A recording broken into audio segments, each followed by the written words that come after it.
بینان خوش آمدیم با کانال ارزندم. امروز همراه یک نمود شیرینی عجایبات با لذت را تیار میکنیم. انیقترش رگالی که تیار میکنیم. محصولات برای شیرینی ما لازم است: آرد، 4 قاشق شکر، 2 قاشق سمیتانه، 100 گرم روغن یعنی مارگارین، 1 تا تخم، کمی разрыхлитель و باز مویز برای داخلی شیرینی انداختن. باز اگر که شما چهارمغز داشته باشید باز هم خوبتر می شود، یا که میتونید نه چهارمغز و نه مویز اندازید. به چهارمغز و مویز هم شیرینی ما عجایبات با لذت می آید.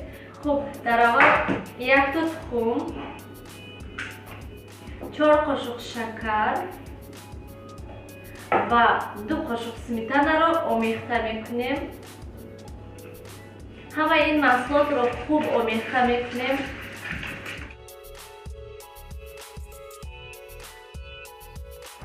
و مارگارین رو نیز می اندازیم، همراه همش رو آمیخته میکنیم. پورا مارگارین رو خوب آب میکنیم. خب همش رو اکنون آمیخته میکنیم. باز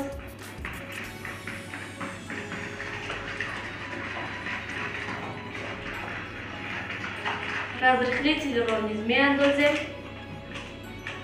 و اکنون آرد رو نیز انداخته خمیر میکنیم.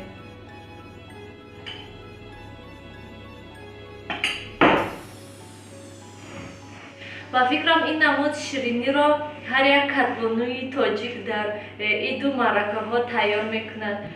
خود من این نمود شیرینی را از ینگه هایم یاد گرفتم. وقتی که عید بود با خانه بیبیم میرفتیم و ینگه هایم شب تا صبح هر نمود شیرینی ها تیار میکنند. از جمله شیرینی رگالی نیز تیار میکردند. خمیر رو ما تا آن وقتی که به دست ما چسبیدن رو بس میکنند تا همون وقت ما خمیر رو آمیخته میکنیم. حاضر من این خمیر رو آمیخته کرده ایستادم و دستان من نمیچسبند، هم از سبب روغنی بودنش و هم از سببی که الکی تیار شده از خمیر رو. و اکنون خمیر رو به 3 زبالچه یعنی به 3 قسم جدا میکنیم. انا همین طور 3 زبالچه میکنیم. نشکمتر مایده تر شد.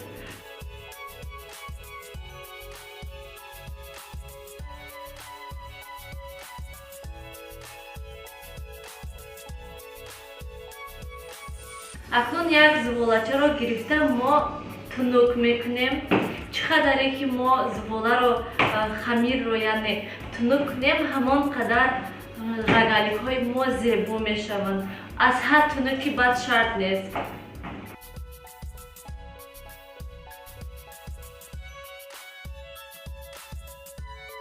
خمیر رو همین طور تنک میکنیم و میبریم.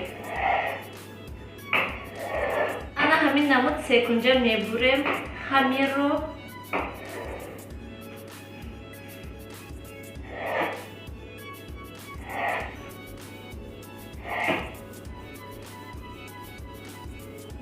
اکنون مویز میمونیم و هر یک 3 کنجه ها کمی آنقدر بسیار نیست. خب مویز رو گذاشتیم. اکنون همین طور هر یک 3 کنجه رو میپیچونیم. همین نمود. خب همین نمود زیبا میشوند رگالیک های ما. بلیستی تفتان شرط نیست روغن کردن، برای که خمیر ما خودش روغنین هست رگالیک های ما نمیچسبند.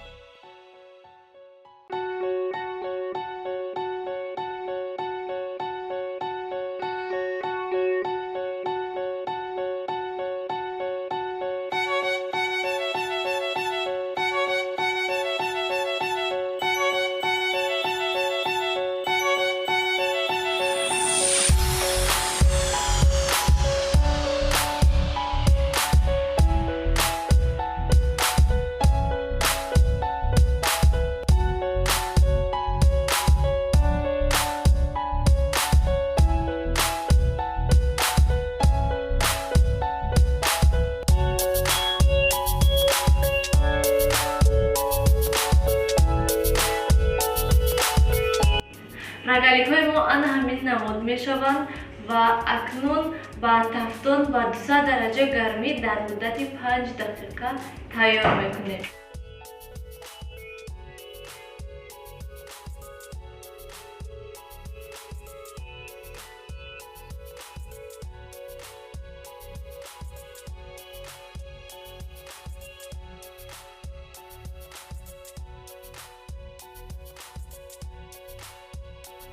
шириниҳои мо яъне рагаликҳо сурх шудан, тайёр шудан ва боз барои боз ҳам зебо шуданашон мо каме хоқаи қанд яъне сахарни пудра мебошем.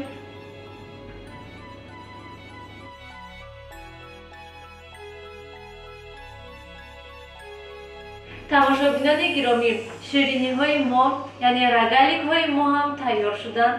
боварӣ дорам ки шумо низ аз ҳудаи тайёр кардани ин намуд шириниҳо мебароед. шумо низ ҳатман барои наздикони худ ин намуд шириниро тайёр кунед. ба ҳамаи шумо иштиҳои таом, дили соф ва сиҳат саломатӣ хоҳонам. хайр, то дидори оянда дар паноҳи худо бошед.